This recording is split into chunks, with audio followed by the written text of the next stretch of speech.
Bienvenue, merci de regarder ce petit clip sur les fonctions trigonométriques. Aujourd'hui, nous allons couvrir le sinus et le cosinus.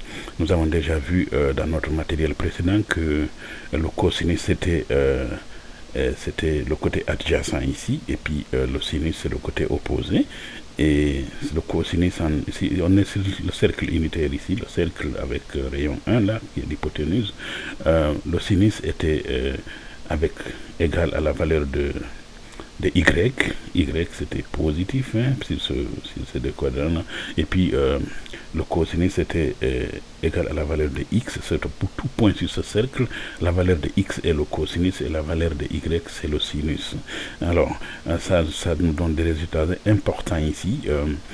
Si on pense au point F, ici on essaie de le ramener à 0, on voit que le cosinus augmente mais que le sinus diminue jusqu'au moment où on arrive à 0 et pratiquement il n'y aura plus de sinus, sinus sera égal à 0 et le cosinus sera égal au maximum, c'est-à-dire le rayon, c'est-à-dire 1. Si on fait à l'envers et puis on arrive... on voit que le cosinus est en train de diminuer quand on se dirige vers 90 degrés.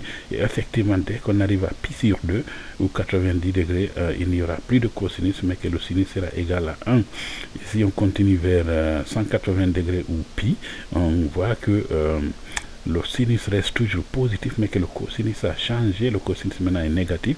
Donc entre 90 degrés et 180 degrés, on a donc le sinus qui est positif et le cosinus qui est négatif et qui augmente jusqu'à ce qu'on arrive à 180 degrés où il n'y aura plus de sinus et le cosinus est égal à moins 1. Et si on continue notre voyage, on voit que le sinus maintenant devient négatif en bas de la barre de x et puis le cosinus reste toujours négatif. Donc dans ce troisième cadran, on a sinus négatif, cosinus négatif, ce qui est un résultat important jusqu'à ce qu'on arrive à 3 pi sur 2 qui est équivalent à 270 degrés. Et à 270 degrés, effectivement, il n'y aura plus de cosinus. Le cosinus sera égal à... comment on appelle ça, le cosinus sera égal à 0 et le sinus égal à moins 1.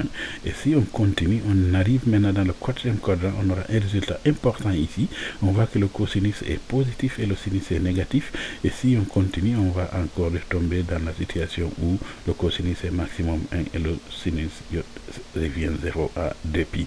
Mais écoutez, regardez si on regarde ici, si on voit cet angle-là, si on prend son équivalent ici, et ce il va tomber ici, on voit qu'ils ont même sinus en valeur absolue, mais avec un signe opposé, c'est-à-dire que sinus de moins alpha est égal à moins sinus alpha, une relation qu'on vient de découvrir juste sur ce cercle.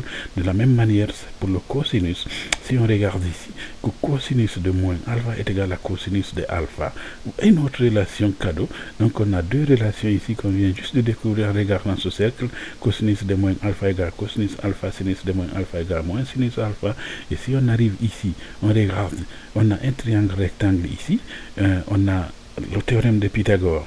Ici, 6, ici c'est le cosinus de alpha, ici c'est le sinus de alpha. On a donc cosinus carré alpha plus sinus carré alpha est égal à l'hypoténuse 1.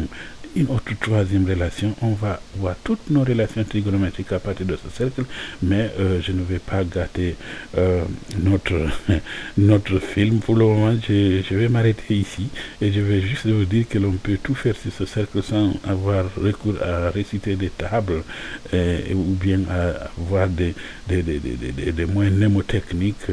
On va juste, à chaque fois que vous êtes confronté à une situation, il faut juste tracer ce cercle et commencer à faire votre analyse. Ok, merci. On va s'arrêter là et on va continuer avec plus de